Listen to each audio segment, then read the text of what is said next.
Hello students, आप सभी को आपके अपने प्यारे channel conceptual study with Ritesh में एक बार पुनः स्वागत है। और आज का ये वीडियो स्टूडेंट आप सभी के लिए बहुत ही ज़्यादा इंपॉर्टेंट हेल्पफुल होने वाला है। देखिए सर, CSR इंपॉर्टेंट क्वेश्चंस के सीरीज में आज की इस वीडियो में पॉलिटिकल साइंस मेजर माइनर 2 के बारे में बताने वाला। माइनर यानी कि जो सेमेस्टर 3 में माइनर पेपर है, ठीक है, वो वाला, ठीक है। अब देखिए इसका इंपॉर्टेंट क्वेश्चन ऐसा की इससे बाहर आपका क्वेश्चन आ ही नहीं सकते एग्जाम में, ठीक है। क्वेश्चंस क्योंकि सारे क्वेश्चंस को हम मेंटेन करके लिखे हैं, ठीक है, तो इससे बाहर क्वेश्चंस नहीं आएंगे, आप लोग को नहीं देखने को मिलेंगे। अगर ऑब्जेक्टिव आएंगे भी तो इसी को थोड़ा सा डिटेल में जाके शॉर्ट करके पूछेगा, ठीक है। और अगर इसी तरह से आएंगे तो सेम टू सेम आ जाएंगे, ठीक है।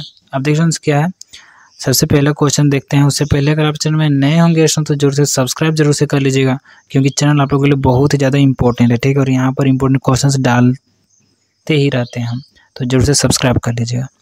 देखिए सबसे पहला क्वेश्चन, भारतीय राजनीतिक चिंतन की विशेषताओं के बारे में लिखिए। तो भारतीय राजनीतिक चिंतन की क्या क्या विशेषताएं हैं, ठीक है, उसको लिखने बोला जा रहा है। ओके फ्रेंड्स, आगे देखिए, प्राचीन भारतीय राजनीतिक विचारों के स्रोतों को लिखिए।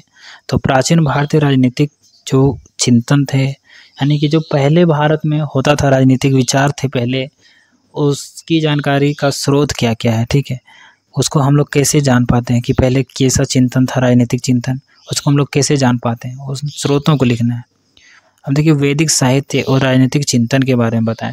तो वैदिक साहित्य और राजनीतिक चिंतन में क्या डिफरेंशिएशन, वैदिक साहित्य में क्या कुछ दूसरा बोला गया था, या फिर राजनीतिक चिंतन में क्या कुछ दूसरा पढ़ाया जाता है, या फिर अगर सेम पढ़ाया जाता है तो क्या पढ़ाया जाता है, ठीक है। और क्या सेम है, क्या डिफरेंस है, ये दोनों के बारे में डिटेल में पढ़ लेना आप लोग को।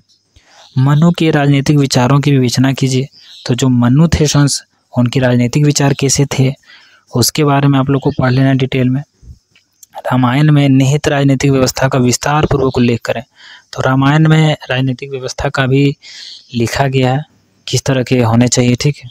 तो क्या क्या राजनीतिक व्यवस्था लिखे गए हैं, तो उसको विस्तार पूर्वक लिखना है आप लोग को। अगला प्रश्न, महाभारत के राजनीतिक एवं प्रशासनिक व्यवस्था पर प्रकाश डालें। तो महाभारत में जो राजनीतिक और प्रशासनिक व्यवस्था थे वो किस तरह के थे, उस पर प्रकाश डालना है, ठीक है। यानी राजनीतिक व्यवस्था कैसी थी और प्रशासनिक व्यवस्था कैसी थी। राजनीतिक व्यवस्था मतलब कौन कौन सा कैसा था, ठीक है, और प्रशासनिक व्यवस्था मतलब किस तरह के थे, इस तरह से पूरा डिटेल में। कौटिल्य के सप्तांग सिद्धांत की विवेचना करें। तो देखिए, कौटिल्य के मंडल सिद्धांत और कौटिल्य के सप्तांग सिद्धांत, ये दोनों इंपॉर्टेंट है। मेजर फॉर्मेशन से कौटिल्य के मंडल सिद्धांत पूछे गए थे, तो हो सकता है इंपॉर्टेंट हो, ठीक है, और ज़्यादा बहुत ज़्यादा। लेकिन सप्तांग भी पूछा जा सकता है, तो दोनों को पढ़ के जाइए बढ़िया से। कौटिल्य के सप्तांग सिद्धांत और कौटिल्य के मंडल सिद्धांत दोनों इंपॉर्टेंट है, ठीक है। 100 में 100% सारा इंपॉर्टेंट, क्योंकि हम उसी क्वेश्चन को चुनते हैं जो इंपॉर्टेंट रहता है। इसके अलावा हम किसी दूसरे क्वेश्चन को नहीं चुनते हैं, ठीक है।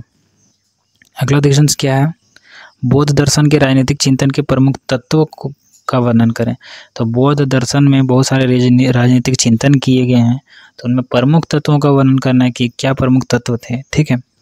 अगला प्रश्न, वेद पर संक्षेप में टिप्पणी लिखें। तो वेद पर जो संक्षेप में टिप्पणी लिखना है, और ऋग्वेदिक काल के राजनीतिक इतिहास एवं संगठन पर प्रकाश डालिए। तो ऋग्वेदिक काल का जो राजनीतिक इतिहास है उस और संगठन है, उस पर प्रकाश डालने बोला जा रहा है, ठीक है। और लास्ट क्वेश्चन है, उत्तर वैदिक कालीन आर्यों के राजनीतिक जीवन या विचारों का वर्णन करें। तो उत्तर वैदिक कालीन जो आर्यों के राजनीतिक जीवन थे और विचार थे, उसका वर्णन करना है, ठीक है। और आई होप आप लोग को सारा इंपॉर्टेंट क्वेश्चन समझ में आ गया होगा कि क्या कुछ आने वाले हैं क्वेश्चंस में, ठीक है। तो आप लोग को क्या करना है, सारा रेडी कर लेना है। और अगर आपको इसका नोट्स वगैरह प्रॉपर ढंग से चाहिए तो आप लोग व्हाट्सएप नंबर में मैसेज कर सकते हैं, और व्हाट्सएप नंबर मेरा डिस्क्रिप्शन बॉक्स में है, तो जरूर से कीजिए, ठीक है, और ज्वाइन भी कीजिए फ्रेंड्स। और कैसा लगा वीडियो बताइएगा। चैनल में नए होंगे तो जरूर से सब्सक्राइब कर लीजिएगा, क्योंकि सारे इंपॉर्टेंट क्वेश्चन सबसे पहले इसी चैनल में देखने को मिलते हैं, तो सब्सक्राइब करना तो बनता है, ठीक है। और थैंक्स फॉर वॉचिंग फ्रेंड्स, फिर मिलेंगे नए इंटरेस्टिंग वीडियो के साथ। जय हिंद, वंदे मातरम।